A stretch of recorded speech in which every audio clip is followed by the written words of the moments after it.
There's no feeling more intense than starting over. If you deleted your homework the day before it was due, as I have, or if you left your wallet at home and you have to go back after spending an hour in the commute. If you won some money at the casino and then put all your winnings on red but it came up black.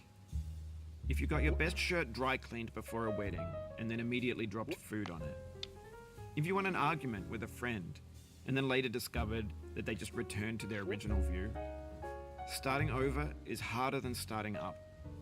If you're not ready for that, like if you've already had a bad day, then what you're about to go through might be too much. Feel free to go away and come back. I'll be here. Alright, thanks for coming with me on this trip. I'll understand if you have to take a break at any point. Just find a safe place to stop and quit the game. And don't worry, I'll save your progress, always, even your mistakes. This game is a homage to a free game that came out in 2002, titled Sexy Hiking. The author of that game was Jazuo, a mysterious Czech designer who was known at the time as the father of B games. And B games are rough assemblages of found objects. Designers slap them together very quickly and freely, and they're often too rough and unfriendly to gain much of a following. They're built more for the joy of building them than as polished products. In a certain way, Sexy Hiking is the perfect embodiment of a B game. It's built almost entirely out of found and recycled parts, and it's one of the most unusual and unfriendly games of its time. In it, your task is simply to drag yourself up a mountain with a hammer. And that act of climbing, in the digital world or in real life, has certain essential properties that give the game its flavor. No amount of forward progress is guaranteed. Some cliffs are too sheer or too slippery, and the player is constantly, unremittingly in danger of falling and losing everything. Anyway, when you start Sexy Hiking, you're standing next to this dead tree that blocks the way to the entire rest of the game. It might take you an hour to get over that tree, and a lot of people never got past it. You prod and poke at it, exploring the limits of your reach and your strength, trying to find a way up and over. And there's a sense of truth in that lack of compromise. Most obstacles in video game worlds are fake. You can be completely confident in your ability to get through them once you have the correct method or the correct equipment or just by spending enough time. In that sense, every pixelated obstacle in Sexy Hiking is real. The obstacles in Sexy Hiking are unyielding, and that makes the game uniquely frustrating. But I'm not sure Jazuo intended to make a frustrating game.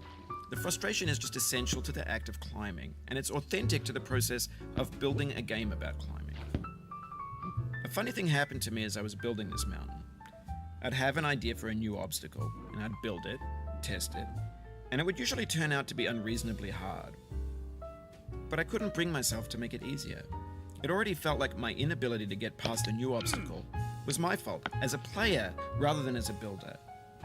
Imaginary mountains build themselves from our efforts to climb them, and it's our repeated attempts to reach the summit that turns those mountains into something real. When you're building a video game world, you're building with ideas, and that can be like working with quickset cement.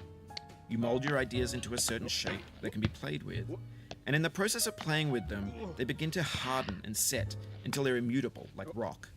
And at that point, you can't change the world. Not without breaking it into pieces and starting fresh with new ideas. For years now, people have been predicting that games would soon be made out of prefabricated objects, bought in a store and assembled into a world. And for the most part, that hasn't happened, because the objects in the stores are trash. I don't mean they look bad or that they're badly made, although a lot of them are. I mean they're trash in the way that food becomes trash as soon as you put it in the sink. Things are made to be consumed and used in a certain context, and once the moment is gone, they transform into garbage. In the context of technology, those moments pass by in seconds. Over time, we've poured more and more refuse into this vast digital landfill that we call the internet. It now vastly outnumbers and outweighs the things that are fresh and untainted and unused. When everything around us is cultural trash, trash becomes the new medium, the lingua franca of the digital age. And you can build culture out of trash, but only trash culture.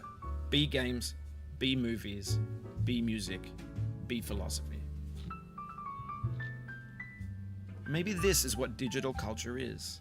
A monstrous mountain of trash, the ash heap of creativity's fountain. A landfill with everything we ever thought of in it. Grand, infinite, and unsorted. There's 3D models of breakfast, Gen X's fanfic novels, scan magazines, green screen Shia LaBeouf, banned snuff scenes on LiveLeak. Facebook's got lifelike bots with unbranded adverts and candid shots of Kanye and Taylor Swift mashups, car crash epic failed GIFs, Russian dashcam vids, discussions of McRibs, discarded, forgotten, unrecycled, muddled, rotten, untitled.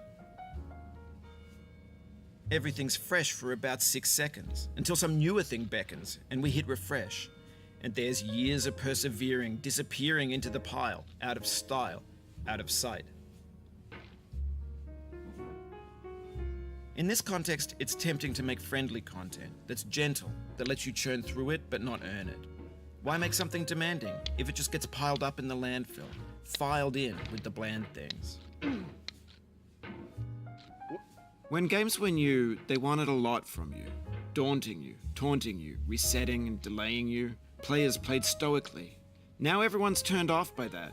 They want to burn through it quickly. A quick fix for the fickle, some tricks for the clicks of the feckless. But that's not you, you're an acrobat. You could swallow a baseball bat. Now I know, most likely you're watching this on YouTube or Twitch, while some dude with 10 million views does it for you.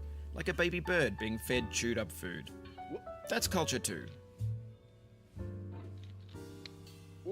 But on the off chance that you're playing this, what I'm saying is, trash is disposable, but maybe it doesn't have to be approachable.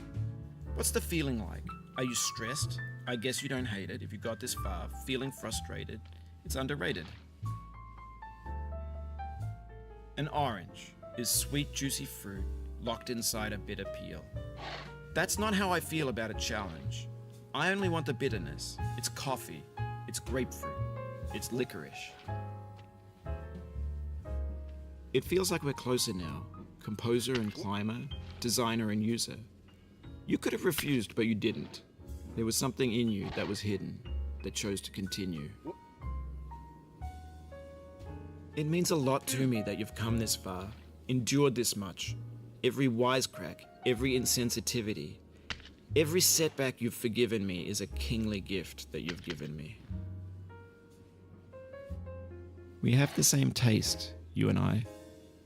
It's not ambition, it's ambition's opposite.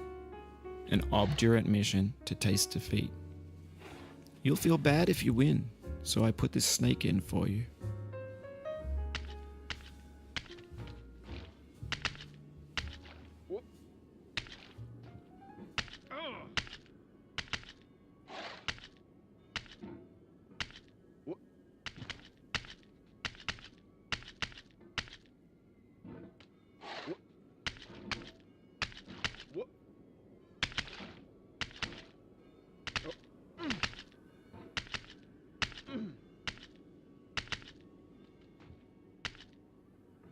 Have you thought about who you are in this? Are you the man in the pot, Diogenes? Are you his hand? Are you the top of his hammer? I think not. Where your hand moves, the hammer may not follow, nor the man, nor the man's hand. In this you're his will, his intent, the embodied resolve in his uphill ascent.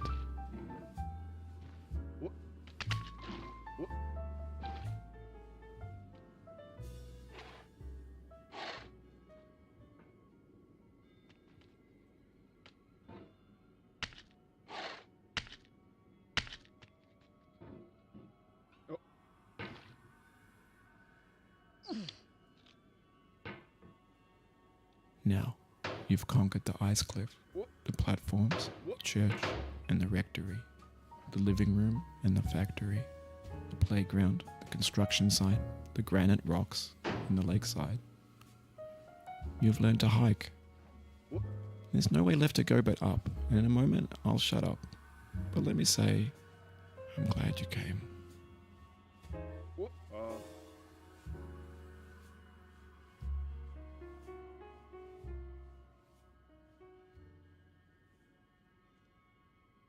I dedicate this game to you, the one who came this far.